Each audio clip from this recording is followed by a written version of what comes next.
Julia Zavada is one of more than 3,000 Ukrainian refugees in Scotland. She left the chaos of her hometown of Dnipro in March and arrived here just 2 days ago. You just don't know what's going up, what will be tomorrow, the day after tomorrow, even in a couple of hours. You can hear sirens every 15 minutes, 20 minutes. You have to go to the bomb shelter. I cannot sleep, I cannot go out, I just cannot. I was nervous, I was shaking all the time, And when you're shaking all the time, it's not okay for you. Much of Yulia's family, including her husband, is still in Ukraine. She doesn't know when she'll be able to return or what she'll find when she can. But she has a ticket for tomorrow night, and she has hope. For us, it means we are still, we can continue to live. It's not like disaster all the time, 24 hours per day, 7 days per week. A lot of countries maybe don't understand that today is Ukraine, but tomorrow can be you. So that's why we need to be united, and you need to beat this Russian aggression altogether. I am so proud of them. All of them just good guys. It's like soldiers on the football field, Yulia says that singing the Ukrainian national anthem before the match tomorrow night will be an indelible moment, but it's likely that she and the 2,000 plus Ukrainian fans expected won't be doing it alone. Organizers here are planning to distribute flyers with the lyrics to the Ukrainian national anthem on it to the 50,000 Scottish fans arriving so that everyone who supports Ukraine's larger fight can sing along. In Glasgow, Scotland, I'm Sam Borden, ESPN. Eyes on that match. Next.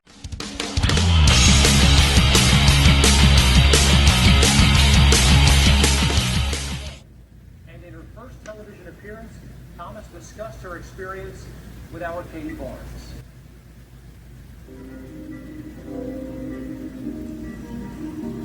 Have you heard the name Lia Thomas? Lia Thomas, a transgender athlete. Her presence has been a big source of controversy. We've seen split support.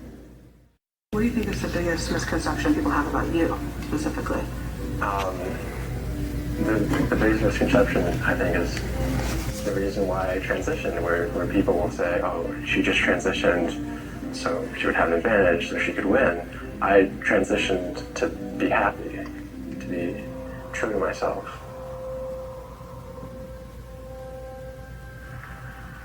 Thomas wins the NCAA championship. How does it make you feel when you think about the fact that you're the first transgender person to ever win an NCAA Division I championship? I'm very humbled and honored to hold that title, and I can only hope that I'm able to give other trans people the inspiration and motivation I was given. What reaction do you have toward other folks who feel that you shouldn't be able to compete? I disagree. Trans women competing in women's sports does not threaten women's sports as a whole, because trans women are a very small minority of all athletes, and the NCAA rules regarding trans women competing in women's sports have been around for 10 plus years, and we haven't seen any massive wave of trans women dominating. When you think of all you have endured in and out of the pool, was it worth it? I think so. I would say yes. I've been able to do the sport that I love as my authentic self. As for what's next for Lia Thomas, she'll be attending law school in the fall and preparing to compete for a spot on the U.S. team in 2024.